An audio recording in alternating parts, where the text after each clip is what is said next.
Nós devemos sempre debater, mas quando alguém arregalar os olhos, gesticular bravamente, começar a salivar, afaste-se lentamente, concorde. A tolerância é uma grande virtude. A tolerância ativa é aquela que diz que só é possível viver em sociedade e só é bom porque existe a diversidade. Mas eu acho isso uma das melhores coisas que jamais aconteceu na história, que você seja diferente de mim. E a tolerância ativa proclama a diversidade como princípio. O que ocorre na internet? As pessoas não discutem, elas adjetivam. No momento que elas dizem petralha ou coxinha, elas pararam e interromperam o fluxo racional. Elas negaram ao outro a capacidade de ser. No momento que eu lhe classifico com algum adjetivo, um substantivo que se torna um insulto, eu tento colocá-lo numa caixinha para impedir o diálogo. Porque é a única capacidade que essa pessoa tem de me colocar na gaveta.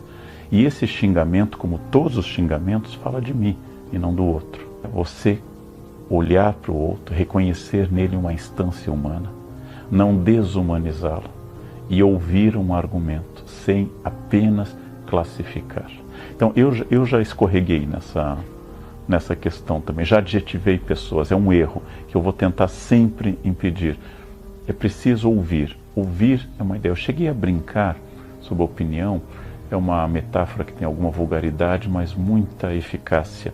Opinião é como uma parte específica do seu corpo, normalmente vista como o ponto final da digestão. Você pode dar, é seu, dê à vontade, mas não é obrigatório dar todo dia. E tem que perguntar se a pessoa quer também. Não dê como princípio, dê como amor, como prazer, e não como princípio. Não precisa ter opinião sempre.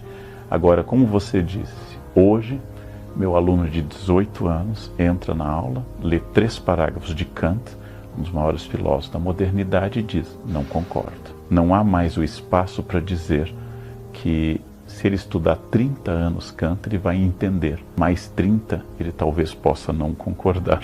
A internet faz uma confusão que está na base de todo este problema.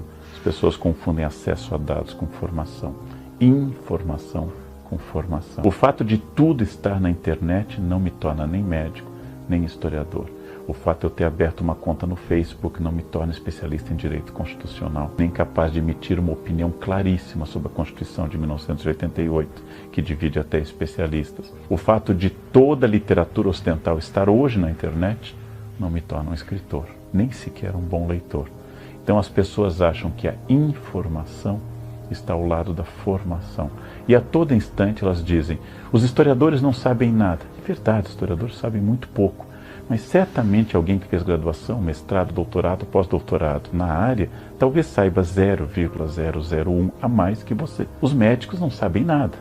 Mas certamente alguém que fez toda a medicina, residência e pós-graduação, talvez possa saber mais do que você. Nós não aceitamos mais hierarquia de conhecimento. E isto é uma pena. Atrás do ódio existe sempre muito medo. As pessoas com medo são agressivas. Atrás de uma pessoa que não tolera a sua opinião, existe alguém que tem um temor imenso que seu mundo, ou que ele imagina que seja o seu mundo, desabe. E aí o meu conselho é o seguinte: nós devemos sempre debater, mas quando alguém arregalar os olhos, gesticular bravamente, começar a salivar, afaste-se lentamente, concorde, porque nunca devemos tocar tambor para maluco dançar. Agora, se não for isso, se alguém estiver expressando a sua opinião, discuta com essa pessoa, mas lembre que não dá para salvar todo mundo da sua própria ignorância, porque a ignorância produz uma zona de conforto, que foi estudado por Etienne Lavoisier no século XVI, no discurso da servidão voluntária. Não há nada mais agradável do que abrir mão da capacidade de raciocinar em torno de uma ideia fundamentalista, religiosa, de uma dieta específica, de uma seita, de um grupo. Ela produz em mim a total liberdade, porque eu paro de precisar escolher.